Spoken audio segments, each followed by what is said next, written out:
Pepper powder होता है। अगर पेपर पाउडर नहीं होता है तो अंग्रेजी चीज है अपने पास में, तो बालू मिट्टी होती है। बालू मिट्टी तो होती है ना, बालू मिट्टी होती है, कार्डबोर्ड होते हैं उसको समेटने के लिए अपने पास होता है, पोछा टाइप होता है जिसमें कचरा रखते हैं, वो होता है। कार्डबोर्ड भी होता है, और ग्लव्स होते हैं, पीपी किट होता है, बूट होते हैं, सारी चीज होती है। तो अपन उसको पहले सबसे पहले काम क्या करेंगे, उसको उस एरिया को अपन मार्क कर देंगे ताकि और कोई वहां पर नहीं रहे। ओके, और उसके बाद में उसके ऊपर अपन या तो जो अपना पेपर पाउडर है वो डालेंगे, वो नहीं है तो सैंड डालेंगे, और उसके ऊपर से फिर अपन 1% हाइड्रोक्लोराइड यूज करते हैं पोछे में, करते हैं पोछे में 1% हाइड्रोक्लोराइड। मैं मना करता हूँ मत यूज किया करो, मैं बंद कराता हूँ। क्यों यूज बंद कराता हूँ वो बात बताओ। हाइड्रोक्लोराइड होता है उसमें एस्पेक्ट में, उसको उसके ऊपर छिड़क दें और उसको 10 से 15 मिनट के लिए छोड़ दें, 10-15 मिनट छोड़ दें, और उसके बाद उसको स्कूप करके कार्डबोर्ड से उसको फेंक दें, और जो येलो बैग है उसमें भर के डिस्पोजल में बायोमेडिकल वेस्ट डिस्पोजल, और उसके बाद में उस जगह को फिर से हाइड्रोक्लोराइड का पोछा। ये रहा। अब इसमें दो तरह के होते हैं, छोटा है बड़ा, उससे कोई फर्क नहीं पड़ता है, चाहे वो छोटा स्पॉट है या बड़ा स्पॉट है, आपका ट्रीटमेंट सेम रहेगा। ओके, तो ये इस तरह से आपको ये रहा, ये स्किल का आपका ट्रीटमेंट हो गया। अब मैं कह रहा हूँ आपसे कि क्यों मैं कहता हूँ फ्लोर पर मत करो। क्यों कहता हूँ, एक तो ये जब भी आप हाइड्रोक्लोराइड डालें तो इंश्योर करें कि जो जगह है पूरा वेंटिलेटेड हो, हवा आनी जानी पड़े, क्योंकि क्लोराइड की जो क्लोरीन निकलती है वो बजट स्मेल होती है उसको, तो वो सहन नहीं होती है, आंखों में आंसू हो जाते हैं। तो मैं मना इसलिए करता हूँ कि अपन वार्ड में पोछा लगा देते हैं तो दिन भर क्लोरीन की स्मेल घूमती रहती है, अस्पताल की स्मेल आ रही है, इसलिए मैं मना करूँ। नंबर 2, हाइपोक्लोराइड से जो फ्लोर है वो खराब हो जाता है। तीसरा क्या है कि अपन पोछा पूरी तरह से नहीं लगा पाते, कहीं लग जाता है, कहीं छूट जाता है, तो जो कीटाणु रह जाते हैं और ज्यादा मल्टीप्लाई हो जाते हैं, उसको सुपरबग कहते हैं, जो इंडिया का खास है, बदनाम था उसके बारे में। इसलिए मैं मना करता हूँ, हाइड्रोक्लोराइड को यूज नहीं करते हैं। अपन प्लेन सोप एंड वाटर से या प्लेन वाटर से पोछा लगाते वो भी ठीक है। तो समझ के बात, तो रीजनल ट्रीट के बारे में मैं सजेस्ट करूँगा, हर हेल्थ वर्कर जो अस्पताल में काम करता है वो हेपेटाइटिस बी का वैक्सीन एक दिन मतलब 0 डे 6 हफ्ते और 6 महीने बाद लगाना। आपने 3 इंजेक्शन लगा दिए तो आपको लाइफ लॉन्ग प्रोटेक्शन है। ओके, दूसरी बात, कभी भी किसी चीज को आप बिना ग्लव्स पहने नहीं स्पिल में या नीडल में कभी भी कर रहे हैं, कोई काम कर रहे हैं तो ग्लव्स पहने। Okay, thank you. Swati ma'am, जो महिलाएं हैं यहाँ, हमारे यहाँ कैंसर महिलाओं में सबसे कॉमन जिस ग्रुप की हम बात कर रहे हैं वो कौन सा है, और उसके बारे में जो हमारी महिला और जो पुरुष हैं उनको भी जानकारी होनी चाहिए, उनकी माँ है, बहन है, पत्नी है, बिटिया है घर में। तो महिलाओं का जो कैंसर है जननांग का, उसके बारे में क्या इनको पता रहना चाहिए और उसकी रोकथाम के लिए क्या इनको करना चाहिए? कैंसर सर्विक्स, यूट्रस के सर्विक्स का जो कैंसर होता है उसके बारे में कुछ बात बताना चाहती हूँ। ये वो कैंसर है जो पूरी तरह से प्रिवेंटेबल है, मतलब पूरी तरह से बचाव संभव है। फिर भी ये कैंसर इंडिया में सेकंड मोस्ट कॉमन कैंसर है लेडीज का। बचाव संभव है, फिर भी इतना कॉमन है क्योंकि हम लोगों को इससे बचाव के तरीके के बारे में पता नहीं है। ठीक है, कितने लोगों को पता है कि कैंसर सर्विक्स का वैक्सीन आता है? कितने लोगों को पता है? आपको पता है? ठीक है, इसका मतलब क्योंकि अपन को नहीं पता इसलिए इतना कॉमन है। वेस्टर्न कंट्रीज में इसका इंसिडेंस बहुत कम होता जा रहा है। स्टैटिस्टिक्स ये बताते हैं कि हर 8 मिनट में एक लेडी कैंसर सर्विक्स से मर रही है। ठीक है, तो जब अपन लोगों को पता होगा, वहां सब लोगों को पता है, अपन को नहीं पता, इसलिए ये इंसिडेंस है। लेट अस होप कि विद टाइम ये कम हो जाएगा। जो वैक्सीन है वो अभी तक बाहर से आता था और काफी महंगा था। सितंबर 21 से इंडिया में मैन्युफैक्चर होने लगा है और रीजनेबली प्राइस्ड वैक्सीन अवेलेबल है। ये वैक्सीन हर लड़की को 9 to 14 इयर्स ऑफ एज पे 2 डोजेस और 14 to 26 पे 3 डोजेस में लगाया जाता है। तो अपनी हॉस्पिटल में काम कर रहे हैं आप लोग, किसी भी लेवल का काम कर रहे हो, but we are health care provider. अपनी जिम्मेदारी है कि अपन को पता हो और अपन दूसरे लोगों को बताएं कि उनको वैक्सीन लगवाना चाहिए। Number 1 vaccine. नंबर 2 बचाव का तरीका है स्क्रीनिंग। जो ये कैंसर है ये एक तरह के इन्फेक्शन से होता है जिसको HPV इन्फेक्शन बोलते हैं, इसीलिए इसका वैक्सीन भी अवेलेबल है। ये इन्फेक्शन अगर किसी को हो भी जाता है तो कैंसर बनने में करीब 10 से 15 साल लगते हैं। मतलब अपने पास इतना लंबा ड्यूरेशन है उस चीज को पता करने का कि इन्फेक्शन है या नहीं है। और ये इन्फेक्शन एक simple test, pap smear test होता है, उससे अगर 30 साल ऑनवर्ड्स हर लेडी अगर 2-3 साल में या एटलीस्ट 5 साल में एक बार करवा ले तो वो इन्फेक्शन को प्री कैंसरस स्टेज में डायग्नोस किया जा सकता है, मतलब कैंसर होने की पहले वाली स्टेज में, जो कि पूरी तरह ट्रीटेबल है। तो सिर्फ 2 चीजें अगर फॉलो की जाए तो इंडिया में भी कैंसर सर्विक्स का इंसिडेंस बहुत कम हो सकता है, जो कि बाकी लोगों ने अचीव कर लिया है। Number 1 vaccination and number 2 regular pap smear exam. तो आपके घर में जो भी बच्चियां हैं 9-10 साल से ज़्यादा की, अभी तो वैक्सीन खरीदनी पड़ेगी, लेकिन उम्मीद है कि कुछ समय में सरकार शायद ये वैक्सीन लाए। तो अगर ऐसा होता है तो आपके घर में जो भी बच्चियां 10 से 25 साल तक की हैं उनको ज़रूर ये वैक्सीन लगवाएं। उससे उनको आगे इस कैंसर को होने से काफ़ी हद तक आप बचा सकते हैं। थोड़ी बहुत बीमारियों की जानकारी अस्पताल में जो भी काम कर रहा है उसको होनी चाहिए, थोड़ा बहुत आपको पता होना चाहिए। अपर्णा को आप लोगों ने समय देखा होगा कैसे एकदम टिप टॉप रहती हैं, है ना? रहती हैं ना, और कितने अच्छे से सबसे बात करती हैं। तो ये भी बहुत जरूरी है। जो अस्पताल में, जैसा मैंने कहा, जो मरीज आया है उसके रिश्तेदार हैं, बेचारे परेशान हैं, दुखी हैं। अगर हम उनसे ठीक से बात नहीं करेंगे तो वो और परेशान हो जाएंगे और दुखी हो जाएंगे, फिर वो कहेंगे ये तो अस्पताल अच्छा नहीं है, अस्पताल की बदनामी होगी सबकी।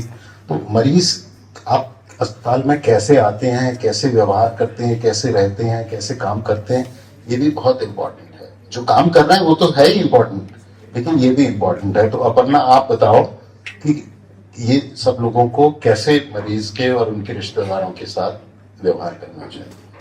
हेलो, नमस्ते सभी को। सबसे पहले तो हमें सबसे जब भी मिले तो ग्रीट करना चाहिए। जैसे मैंने अभी नमस्ते बोला, आप लोग जब भी किसी से मिलो उनको नमस्ते बोलो, उनको सबको अच्छा लगेगा। जब भी हम किसी से मिले तो एक स्माइल के साथ मिले। बहुत ज्यादा हंसना नहीं, बिकॉज दे आर पेशेंट्स, वो मरीज है, दुखी है, बट आपकी स्माइल से उनको एक बहुत पॉजिटिविटी मिलेगी। इस हॉस्पिटल में उनको लगेगा कि हम उनके साथ हैं, उनके स्टार्टिंग से एंड पॉइंट तक। फेशियल एक्सप्रेशन जो है हमारा अच्छा होना चाहिए, ऐसा लगना चाहिए आई टू आई कांटेक्ट के साथ कि हम उनकी बातों को बिल्कुल समझ रहे हैं और आगे उनकी हेल्प के लिए हमेशा तैयार है। हमें अच्छे टोन में, मीन्स एक प्रॉपर टोन में बात करनी है, ना ही बहुत धीरे कि वो समझ ना पाए, ना ही बहुत ऊंचे। इवन आप लोग को पता है कितनी बार मैं किसी को डांट चुकी हूँ, जब भी मेरे सामने मैंने देखा है, सामने या इनडायरेक्टली पीछे से भी जोर से बोलते, बुरी तरह से बोलते, बहुत इंपॉर्टेंट है। अगर हम अच्छे से बात करें, वैसे भी वो बहुत सेटिस्फाइड हो जाते हैं, वो परेशान होते हैं और अच्छे उनको लगता है कि हम उनके साथ हैं। आपकी जो भी ड्रेस है, अटायर है, आपके साथ जो भी यूनिफॉर्म जिनके पास है, वो अपनी प्रॉपर यूनिफॉर्म में और साफ से अच्छे से आए। और बहुत इम्पोर्टेंट बॉडी लैंग्वेज ये है कि हमारी जॉब का 30% जो है हम हार्ड स्किल्स के से हम अपने जॉब को पाते हैं, पर 70% जो है, 70% हमारा body language and non verbal communication जो सॉफ्ट स्किल है, वो इम्पोर्टेंट है। आप क्या जानते हो जॉब में? अगर मोहिनी के लिए मैं बोलूंगी, सी इज वेरी स्माइलिंग। जब भी वो मिलती है, सारे पेशेंट्स जो हम इसको देते हैं वो हमेशा हंसते हुए इसका काम कराती है। ये अगर मे बी इसको कुछ काम नहीं भी आता हो, वो सीखती है, समझती है, करती है, गलतियां भी करती है, पर वो एक स्माइल के साथ अच्छे से प्रॉपर टोन में स्टार्टिंग से एंड तक उसका काम कराती है, तो बहुत सेटिस्फाइड होके घर जाते हैं और हमेशा अच्छा फीडबैक देते हैं। तो ये सबके साथ होना है। जब भी हम कभी मिले, स्माइल से ग्रीट करें, उनकी बातों को समझे और सुनने की जो क्षमता है उसको थोड़ा इम्प्रूव करें, समझे कि वो बोलना क्या चाहते हैं, उसको समझ के फिर हम उसका रिप्लाई करें। अगर आपको आता है चीजें, बहुत अच्छी है बात, नहीं भी आए तो हम ये नहीं बोल सकते कि हमें नहीं पता। हम पता करके बताने के लिए उनको है, क्योंकि वो हम पे डिपेंड होके हॉस्पिटल आए हैं। जो भी चेक पॉइंट्स पे जिस जिस जगह जो भी लोग हैं, हेल्थ गाइड्स हैं, जीडीए हैं, हाउस कीपिंग है, उनसे रिलेटेड जो भी चीजें हो वो अपना काम करें। और अगर किसी से भी कुछ भी पूछा जाए तो वो पता करके बताना भी हमारा ही काम है। से निकलना, चाहे वो उस दिन पराठे में नमक ज्यादा हो गया हो, या बच्चे के मार्क्स कम आए हो, या किसी से घर में थोड़ी तू मैनो हो गई हो। एक बार जब अस्पताल में आ गए, मैंने कहा ना मंदिर है, नीचे पंडित जी हैं मंदिर में, आप कभी उनकी शक्ल देख के बता सकते हो कि आज उनके घर में कुछ हुआ होगा? नहीं बता सकते ना। एक बार वो मंदिर में आ गए तो फिर वो पंडित जी हैं, चाहे उनके मन में कुछ भी चल रहा हो।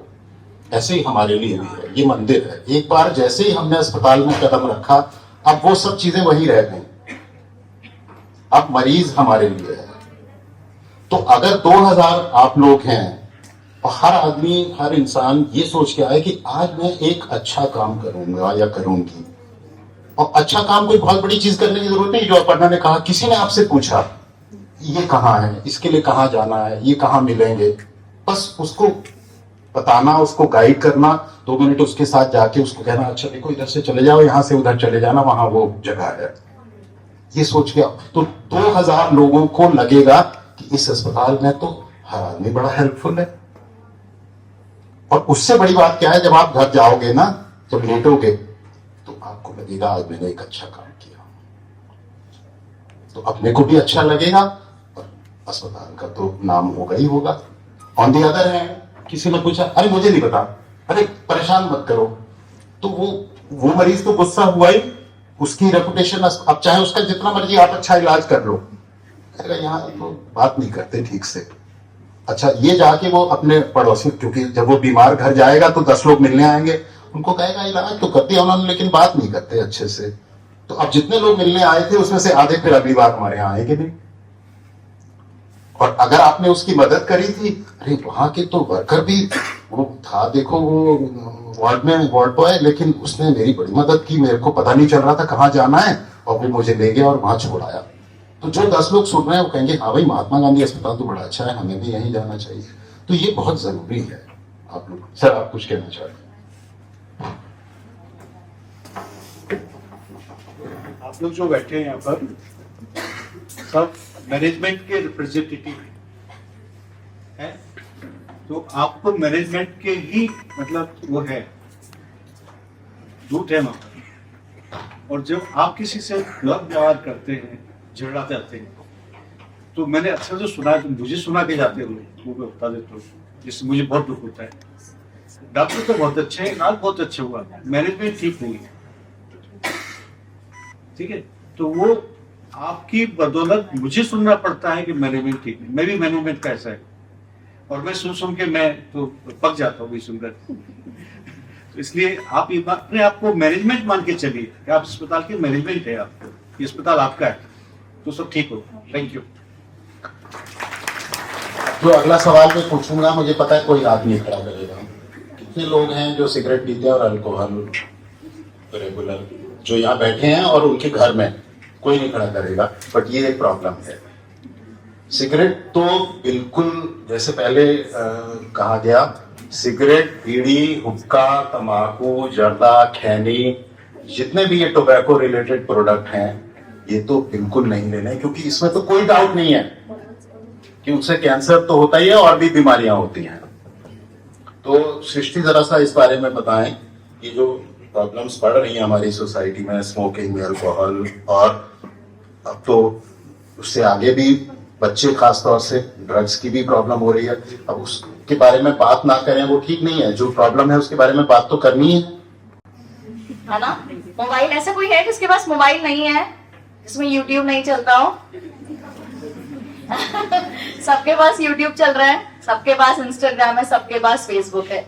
और अल्कोहल मतलब शराब पीना और स्मोकिंग करना, बड़ा दुख है इस बात का मुझे कि आजकल बहुत नॉर्मल बता दिया गया है। और जो यंग बच्चे होते हैं या जो युवा होते हैं 17-18 साल 19 साल की उम्र में, स्कूल में पढ़ रहे हैं, स्कूल से जस्ट पास आउट हो रहे हैं, तो उनको पहली चीज वो लगती है कि कैसे हमें आजादी मिले और कैसे हम सिगरेट पीकर देख सकें कि कैसा लगता है सिगरेट पी के।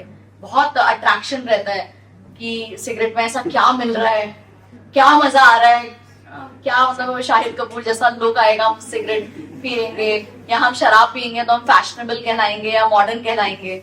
और हमें पता भी नहीं चलता है बच्चों कि कब हम सिर्फ शौक के लिए पीना चालू करते हैं और कब हमें उसकी आदत हो जाती है, हमें डेली पीने की आदत लग जाती है और हम इस हद तक चले जाते हैं कि हमारी पूरी महीने की जो सैलरी होती है, तनख्वाह होती है, वो सब हमारा शराब में और नशे में खर्च हो जाता है।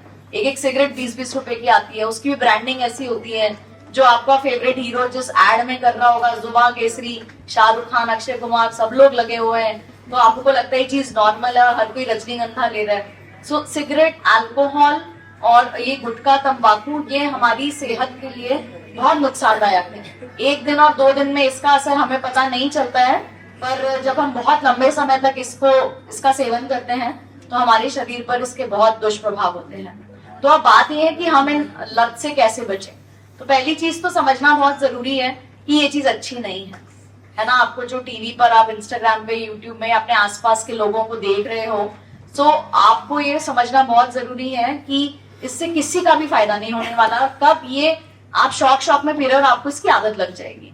आपको पता कैसे चलेगा कि आपको इसकी आदत लग गई है?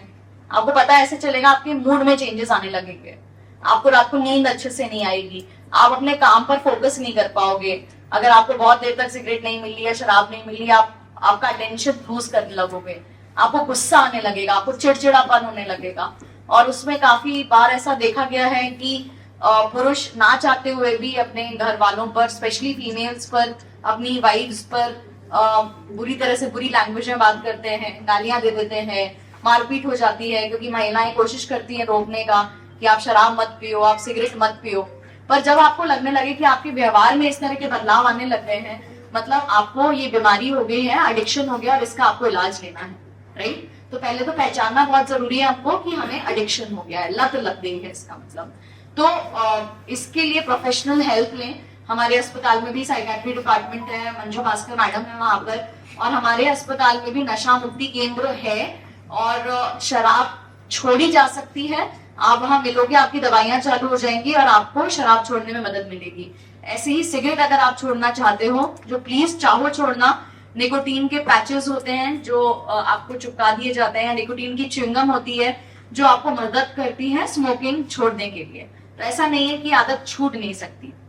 अपने दोस्तों से हेल्प लें, प्रोफेशनल हेल्प लें। आप लोग यहाँ इतने बड़े अस्पताल में, हम लोग यहाँ 5000 कर्मचारी हैं, हम सबको मिलकर, तो अपने अंदर ही अंदर दम ना घोटे अपना। महिलाओं से भी मैं यही कहूंगी, अगर हस्बैंड को प्रॉब्लम है एडिक्शंस की, तो अंदर ही अंदर घुटना नहीं है, मदद लेनी है ना। हम लोगों से आकर मिले, साइकेट्री विभाग में मिले, मदद लें, अपने दोस्तों से मदद लें।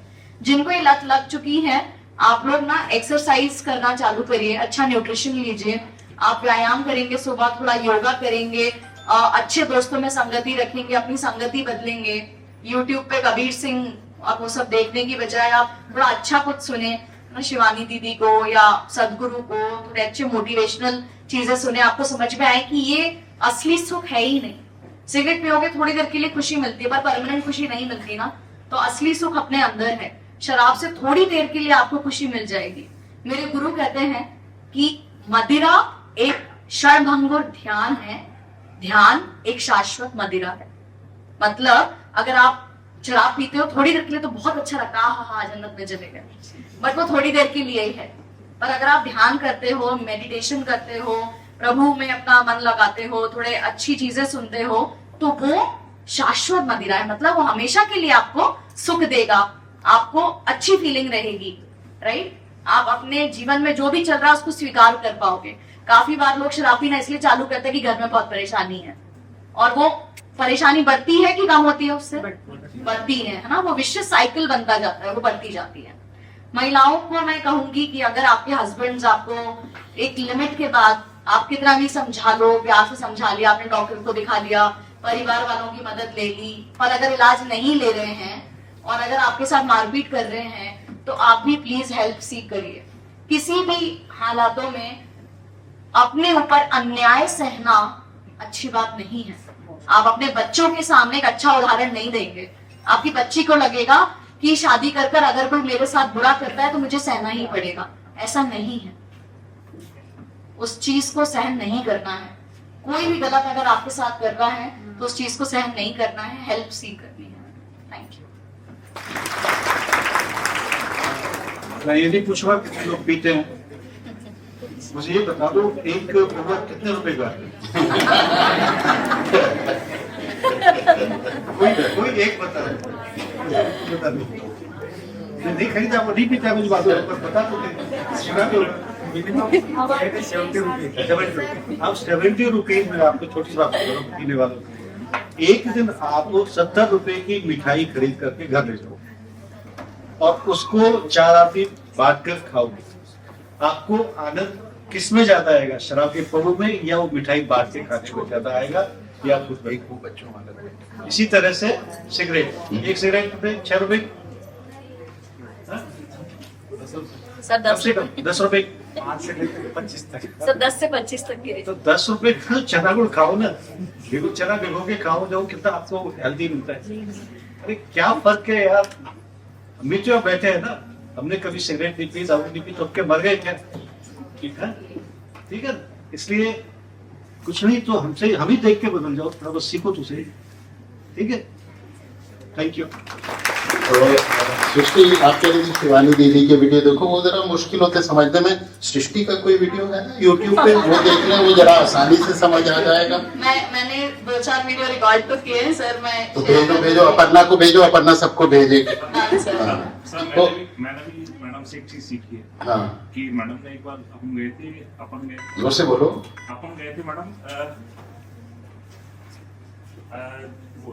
IAS में, जहाँ पे गए थे, तो आपने कहा था भाई अगर आपके पास में टाइम की कमी हो तो आप 1 घंटा सुबह जल्दी उठ जाओ, तो आपके पास में टाइम इस पे 1 घंटा मिल जाएगा। तो वो मैंने ले लिया है, तो वो 1 घंटा मेरे को इस पे मिल जाएगा। वाह, देखो, तो सृष्टि मैम की वीडियो देखना, वो बहुत सिंपल तरह से समझाती हैं, तो समझ आ जाएगा। ठीक है, अच्छा, अब सब यहाँ यंग लोग हैं, सबके घर में बच्चे हैं, तो बच्चों की भी हेल्थ जरूरी है ना। आप लोग तो यहाँ बिजी रहते हो, तो बच्चों की हेल्थ के बारे में 2-3 चीजें जो मैं प्रिया मैम से रिक्वेस्ट करूंगा। एक तो बच्चों का वैक्सीनेशन, टीका लगाने का, और एक उनकी डाइट और एक्सरसाइज। देखिए, सबसे ज्यादा जरूरी है कि आप ये समझें कि टीका लगाने का कोई ऐसा समय नहीं होता। यदि आपको लगता है कि किसी कारण से उनको बचपन में टीके नहीं लगे हैं, तो इसका मतलब ये नहीं कि हम आज उसे वापस शुरू नहीं कर सकते। जब वो ये है देर आए दुरुस्त आए, जब भी वो आप टीके पूरे लगवाएं। उम्र के हिसाब से सरकार ने अपने को टीके उपलब्ध करा रखे हैं, तो उस हिसाब से टीके लगवाने चाहिए। इसमें क्या, क्यों और कब वाली कोई स्थिति नहीं होती। जिस जिस बीमारी से बचने के हमारे पास टीके उपलब्ध हैं, हमें उसका उपयोग जरूर करना चाहिए। क्योंकि आप ये मान के चलिए कि कोई भी जो बीमारी होती है उसको झेलना ज्यादा कठिन होता है बनस्पत इसके कि टीके का जो थोड़ा सा जो दर्द होता है या कभी कभार बुखार होता है। तो प्लीज टीके सारे लगवाएं। बच्चों की डाइट में, जैसा मैंने आप लोगों को भी कहा था, कि फ्रेश फूड जरूर उसको इंक्लूड करें। घर में पका हुआ भोजन खाने की आदत डालें। कुरकुरे, चिप्स और चॉकलेट्स बच्चों के लिए ही बनाए गए हैं, ये हम मानते हैं। उनको मना भी नहीं करना है, लेकिन उनको हमें कभी खाने की जगह नहीं देना है। आप अपने घर में बच्चे को ये नहीं बोल सकते कि भाई जो है चॉकलेट जो है खराब चीज है। बिल्कुल बिल्कुल खराब नहीं है, चॉकलेट मैं भी खाती हूँ। शर्त क्या होती है? खाने की जगह चॉकलेट नहीं खानी। चॉकलेट खाने के बाद कुल्ला या ब्रश जरूर करना है। हमें तो अपने दांतों को कीटाणुओं से बचाना है। ग्रोथ अच्छी हो उसके लिए बहुत जरूरी है कि वो सही समय पर सही भोजन का उपयोग करें। कभी कभार उनको बाहर खाने दें ताकि बच्चे आपके कभी यह शिकायत ना करें कि हमने लौकी और टिंडे के अलावा कभी किसी चीज का स्वाद नहीं चखा। मेरा बच्चा मुझे ही देखकर सीखता है और मुझे अपना व्यवहार और अपना खाना पीना इस तरह से रखना है कि मेरा बच्चा मुझे देखकर अच्छी आदतें सीखे। तो आप लोग भी अपने खाने पीने में बदलाव लाएं। जब वो बच्चा आपको अच्छी चीजें खाते हुए देखेगा, अच्छी चीज से मेरा मतलब होता है स्वास्थ्य के लिए जो लाभदायक हो, वरना अच्छा तो पिज्जा भी होता है ना। तो जो स्वास्थ्य के लिए अपने लिए अच्छा हो, यदि बच्चा आपको खाते हुए देखेगा तो उसको समझ में आएगा और वो यही चीज खाना शुरू करेगा। और तीसरी चीज है एक्सरसाइज। जिस दिन बच्चा मोबाइल घर में छोड़ देगा उस दिन उसको खुद समझ में आ जाएगा कि बाहर की दुनिया का खेल कूद जो है वो कितना अच्छा होता है, स्वास्थ्य के लिए भी, मानसिक रूप से भी और शारीरिक रूप से भी। तो इन चीजों का आप थोड़ा ध्यान रखें। ये ध्यान रखें कि हमको सब बच्चे देख रहे हैं, हमें केवल भगवान ही नहीं देख रहा, हमें हमारे बच्चे भी देख रहे हैं। और हम वो यदि इम्तिहान पास कर लेते हैं कि हमारा बच्चा हमको लगता है कि अच्छा निकल गया है, तो उसका सारा श्रेय इस बात के लिए जाता है कि उस बच्चे ने हमसे कुछ सीखा है। तो आप इन चीजों का जरूर ध्यान रखें। सर, मैं एक आखिरी पॉइंट जरूर टच करना चाहूंगी कि आपस में हम लोग कई बार महिला और पुरुष जो व्यवहार करते हैं, हम कभी ना कभी एक सीमा लांघ लेते हैं कि किस तरह से हमें अपने जूनियर्स या सीनियर्स से या कोई सामने मेल या फीमेल है उससे किस तरह से बात करनी है। मेरे ख्याल से सर आप अगर एज एमएस कुछ बोलना चाहेंगे। कई बार मैंने देखा है फीमेल्स से जैसे मेल्स बात करते हैं, हमारे वर्कर्स भी आपस में, चाहे वो नर्सेज हो चाहे वो डॉक्टर्स हो, तो कहीं ना कहीं हमें चुभता है। चाहे वो डायरेक्टली मुझे, मैं सीनियर हूँ, मुझसे कभी कोई ऐसे बात नहीं करेगा, पर वो चीज अच्छी नहीं लगती जब आप अपने ऑपोजिट जेंडर से बेढंग से बात करते हैं केवल इसलिए क्योंकि वो आपके उम्र के हिसाब से छोटा लड़का है या छोटी लड़की है।